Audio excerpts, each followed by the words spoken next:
Bonjour. Alors, avec un nouveau cours numéro 1, intitulé le pronom.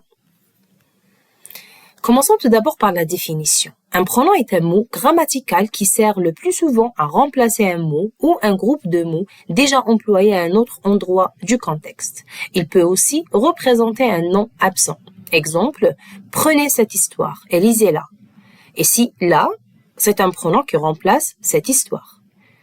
Nous aimerions manger quelque chose avant de partir. Et si nous, c'est un pronom.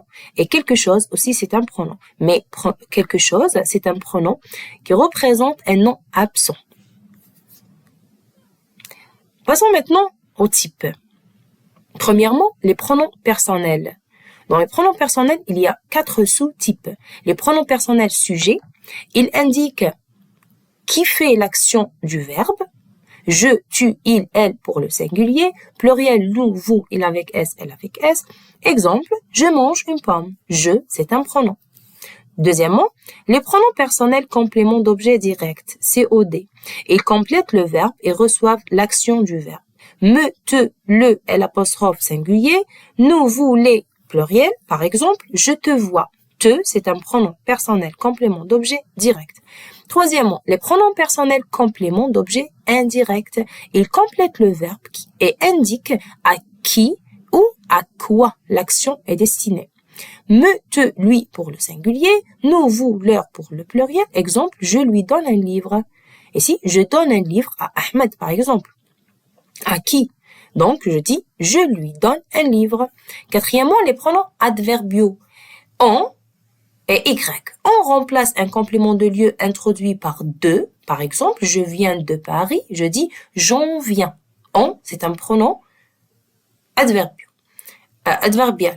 Y remplace, le Y remplace un complément de lieu introduit par a ou par on. Par exemple, je vais à la gare. Et si j'y vais à la gare, on a remplacé à la gare par Y. J'y vais. Passons maintenant au pronom possessif. Il indique l'appartenance d'un objet ou d'une personne à un autre. Il varie en genre masculin ou féminin et en nombre singulier ou pluriel. Il s'accorde en genre et en nombre avec le nom qu'il possède. Exemple, je m'appelle Julie et je cherche mon chapeau. Mon papa dit qu'il y en a un dans le placard, mais ce n'est pas le mien, c'est le sien. Ma maman aussi a un chapeau. Regarde, le chien porte le sien. Et si mon et mon sont des adjectifs possessifs, mais le mien, le sien, ce sont des pronoms possessifs. Les pronoms démonstratifs. Un pronom démonstratif est un mot qui désigne un élément en précisant sa position par rapport à l'énonciateur, par rapport à celui qui parle. Ceci, cela, celui-ci, celle-ci, ceci, celle-ci, celui-là, celle-là, cela, celle-là. Par exemple, ce livre est intéressant, ces livres sont intéressants, celle-ci est ma sœur. Les pronoms relatifs. Un pronom relatif est un mot qui sert à relier deux propositions précises, en précisant le rapport entre elles. Les principaux pronoms relatifs sont qui, que, quoi, où, dans, lequel, laquelle, lesquels et lesquels. Exemple, le livre que je lis est intéressant. Les pronoms interrogatifs. Alors, un pronom interrogatif est un mot qui sert à poser une question. Qui, que, quoi, où, quand, comment, pourquoi, combien. Par exemple, qui est venu, combien de personnes sont venues.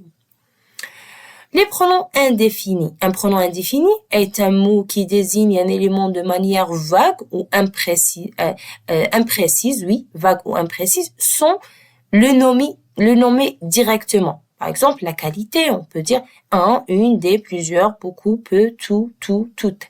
On dit j'ai une pomme, j'ai plusieurs amis. Existence, quelqu'un, quelque chose, personne, rien. Quelqu'un a frappé la porte. Je n'ai rien vu. Identité, certains, certaines, autres aussi. Certaines personnes sont absentes. J'ai un autre livre. Négation, aucun est nul. Je n'ai aucune envie. Nul ne peut le faire. Distribution, chacun et chacune. Chacun à son tour. Chaque jour est une nouvelle aventure. Les pronoms numéraux. Alors, un pronom numéral est un mot qui remplace un nom ou un groupe nominal et qui exprime une quantité. Il existe deux types, pronoms numéraux cardinaux et le pronom numéro ordinaux. Pour les cardinaux, sont 1, 1, 2, 3, etc. Pronoms ordinaux, premier ou bien première, deuxième, troisième, etc.